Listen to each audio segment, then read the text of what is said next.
ಅಂದ್ರೆ ಇದನ್ನ ರಾಕ್ಷಸ ಮುದ್ರೆ ಅಂತ ಕರೀತಾರೆ.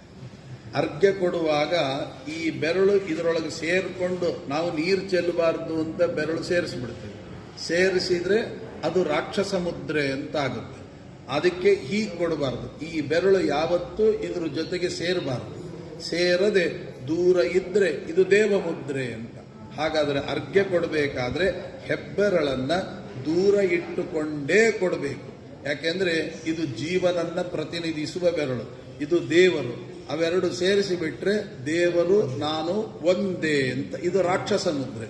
ಅದನ್ನು ಬೇರ್ಪಡಿಸಿ ಬಿಟ್ರೆ ಆವಾಗ ಅರ್ಘ್ಯ ಕೊಟ್ರೆ ಅದು ದೇವರಿಗೆ ಸಲ್ಲುತ್ತೆ ಅಂತ. ಇನ್ನು ಆಚಮನೆ ಮಾಡಬೇಕಾದ್ರೆ ಏನು ಮಾಡಬೇಕು ಅಂತ ಕೇಳಿದಾಗ, ಹೀಗೆ ಆಚಮನೆ ಮಾಡಿದರೆ ಅದು ದೈತ್ಯರು ಸ್ವೀಕಾರ ಮಾಡ್ತಾರಂತೆ. ಮತ್ತೆ ಹೇಗೆ ಅಂದ್ರೆ ಗೋಕರ್ಣಾಕೃತಿನ ಸ್ವೀಕಾರ ಮಾಡ್ತಾರಂತೆ. ಮತ್ತೆ ಹೇಗೆ ಅಂದ್ರೆ ಗೋಕರ್ಣಾಕೃತಿಯಲ್ಲಿ ಸ್ವೀಕಾರ ಮಾಡಬೇಕು. ಗೋಕರ್ಣ ಅಂದ್ರೆ ಈ ತೋರು ಬೆರಳಿದೆ, ತೋರು ಬೆರಳಿಗೆ ಈ ಹೆಬ್ಬೆರಳನ್ನ ತೋರು ಬೆರಳು ಮತ್ತು ಮಧ್ಯದ ಬೆರಳಿಗೆ ಮಧ್ಯದಲ್ಲಿ ಸೇರಿಸಬೇಕು. ಸೇರಿಸಿಬಿಟ್ಟು ಇದರಿಂದ ಲಾಕ್ ಮಾಡಬೇಕು. ಹೀಗೆ ಲಾಕ್ ಮಾಡಿ ಈ ಮೂರನ್ನ ದೂರ ದೂರ ಇಟ್ಟರೆ ಆವಾಗ ಇದು ಗೋಕರ್ಣ ಮುದ್ರೆ ಅಂತ ಕರೀತಾರೆ. ಇಂತಹ ಗೋಕರ್ಣ ಮುದ್ರೆಯಲ್ಲಿ ಆಚಮನ ಮಾಡಬೇಕು. ಅದು ಉದ್ದು ಕಾಳು ಮುಳುಗುವಷ್ಟೇ ನೀರು ಅಂತ ಹೇಳಿದ್ದಾರೆ. ಈ ಗೋಕರ್ಣಾಕೃತಿಯಲ್ಲಿ ನೀರು ನಿಲ್ಲೋದು ಅಷ್ಟೇ. ಆದ್ದರಿಂದ ಈ ಕೆಲವರು ಕೇಳ್ತಾರೆ, ಆಚಮನ ಮಾಡುವಾಗ ಎಂಜಲಾಗುತ್ತಲ್ಲ ಅಂತ. ಗೋಕರ್ಣಾಕೃತಿಯಲ್ಲಿ ನೀವು ಆಚಮನ ಮಾಡಿದ್ರೆ ಅದು ಎಂಜಲಾಗಲ್ಲ. ಮತ್ತೆ ಇನ್ನೊಂದೇನು ಅಂತ ಕೇಳಿದ್ರೆ, ಇದು ದೇವತೆಗಳಿಗೆ ಸಂಬಂಧಪಟ್ಟದ್ದು, ಇದು ಪಿತೃಗಳಿಗೆ ಸಂಬಂಧಪಟ್ಟದ್ದು, ಇದು ಋಷಿಗಳಿಗೆ ಸಂಬಂಧಪಟ್ಟದ್ದು. ಮನುಷ್ಯ ಸ್ವೀಕಾರ ಮಾಡಿದ್ರೆ ಅದು ಎಂಜಲು ಅಂತ ಆಗೋದಿಲ್ಲ. ಅದಕ್ಕೆ ದೇವತೆಗಳಿಗೆ ಸಂಬಂಧಪಟ್ಟ ಜಾಗ ಇದು.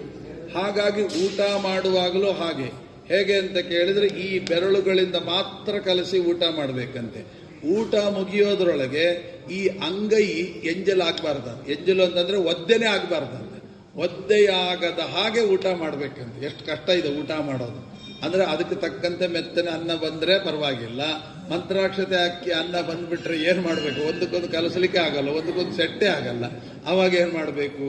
ಅದನ್ನು ಒಟ್ಟು ಅನುಸಂಧಾನಗಳು ಇಷ್ಟಿರಬೇಕು. ಹಾಗಾಗಿ ಆಚಮನ ಮಾಡುವಾಗ ಪೂರ್ತಿಯಾಗಿ ಬೆರಳನ್ನ, ತೀರ್ಥ ತಗೊಳ್ಳುವಾಗ, ಆಚಮನ ಮಾಡುವಾಗ, ಆಪೋಷಣ ತಗೊಳ್ಳುವಾಗ ಎಲ್ಲ ಕೈ ಹೀಗಿರಬೇಕು. ಇದನ್ನ ಗೋಕರ್ಣಾಕೃತಿ ಅಂತ ಕರೀತಾರೆ.